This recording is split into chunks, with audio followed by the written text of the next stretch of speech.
guys, good evening. It's time for another video in my installment in my video series that I'm doing, and I'm going to be continuing to talk about a lot of topics that people ask me all the time. I've been practicing nutrition for the past 14 years now, and I get a lot of questions that I'm just going to be addressing in a video series. So tonight we're going to be talking about 3 mistakes that you're making trying to diet that you probably did not realize. So I would say probably at any given point, it's a pretty reasonable statistic that either you or somebody you know is on, like a diet or trying to lose weight or something like that. So it's pretty common.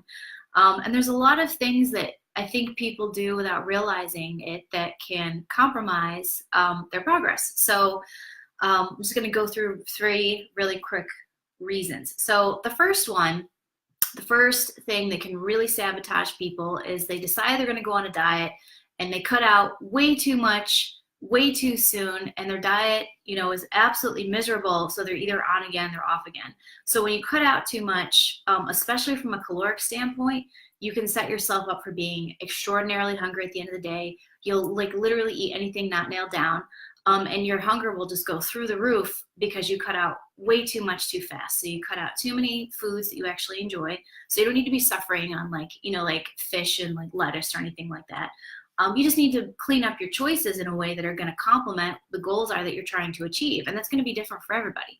So this also brings me to my second point. And my second point is not only do you cut out too much too soon, but you also cut out way too much from breakfast. You cut out food from your lunch, and you cut out food from your snack time. And that can be, if you have a snack, maybe you do, maybe you don't. But that can really set people up big time to have some huge problems when they come home from work, or they come home at the end of the day and they're starving, and they will literally eat anything they can get their hands on. So let's just say, we'll just use round numbers, for example. And I'm not suggesting these as being ideal numbers, but this is just to illustrate my point. So let's say you have 100 calories for breakfast, which I don't recommend, 100 calories for lunch, and then you have 100 calories for snack. So that leaves you with very little food. You're going to be starving when you get home. You come home, and then you have easily 2,000, 3,000 calories because you're so far behind on food for the day that you're starving and you can't get full. So what do people usually do? They usually go to the pantry, they grab, a bag of chips. They usually grab one of the top 3 things. They either grab sugar, they grab salt, or they grab chocolate. And it's usually maybe all of those things in combination, and they eat it until they're not hungry anymore. So they might eat that while they're making dinner. Maybe they have a glass of wine, they have dinner, they're still hungry. So an hour later, they go to the freezer and they get a gallon of ice cream, and they keep eating that too. So a lot of people like to eat ice cream at night, for various reasons. Sure, it tastes good, but it also, it can be, the flavor combinations can be really, addicting and hard to stop eating. From a texture standpoint too, it's basically liquid, so it's not very satisfying. It doesn't have a whole lot of fiber. And this is where people go wrong. So they start this really nasty cycle of, eating very little during the day because they're trying to be good and they're trying to cut food out, and they can't sustain it when they come home because they've eaten so little. But then they have a problem when they wake up the next morning because they're so full from everything they ate previously that they literally can't eat anything. So it becomes this really nasty cycle of eating very little and then eating very huge. And it goes on and on and on until you decide to break it. And each time people decide to do something about it, they get stricter and stricter with their food, and they cut more and more calories, and they add more and more cardio. And this just really compounds the problem and makes it very difficult for you to overcome it. So how do you overcome it?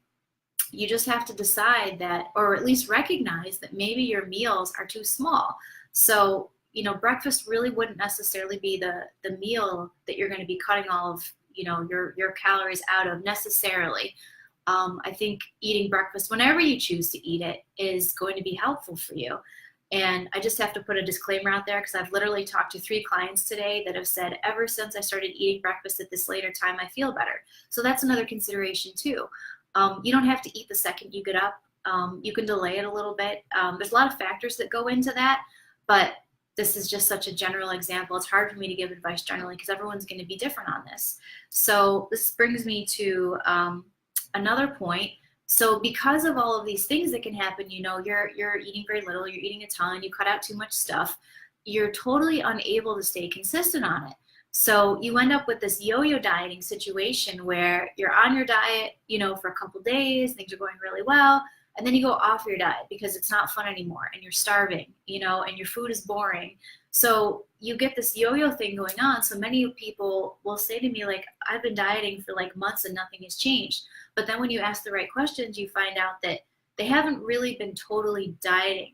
They've been kind of on their diet and then they're off their diet, and then they're on it and they're off it. So their perception is it doesn't work, because sure, it doesn't work. I mean, it's not working for them because they can't stay on it. They stay on it and then they go off of it, and then things start to, snowball. So they end up gaining. They either end up exactly maintaining the way they look, or they end up going in the opposite direction, which is what we definitely don't want. So that's another point to consider. So the very last point that I'm going to talk about is accountability. And it's very important whenever you have a big goal, think about that. Like when you have a big goal, hey Zenny, when you have a big goal, what do? Do you keep it to yourself, or do you tell people? You tell people, you tell people because you want them to be excited with you and hold you accountable. It could be something as simple as, hey, like, say you're going to run a marathon. You tell people because you want that support and you want that accountability. And with food, it's no different. You need that support, you need unbiased feedback, and you need accountability. If you're struggling, if you're not struggling, then you're probably okay. But if you're not at your goals yet and you're sitting here going, I don't know what I'm possibly could be doing wrong here, you probably need some type of accountability. You need someone that's going to look at something from perspective that's biased towards you and your success and says, these are the things that are holding you back, or, great job this week, you did these things, or, hey, I noticed, you had this, how did it make you feel, and just helping provide you with feedback about how things are going, because you're never going to get out of the rut that you're in unless you get honest feedback. And that's super important.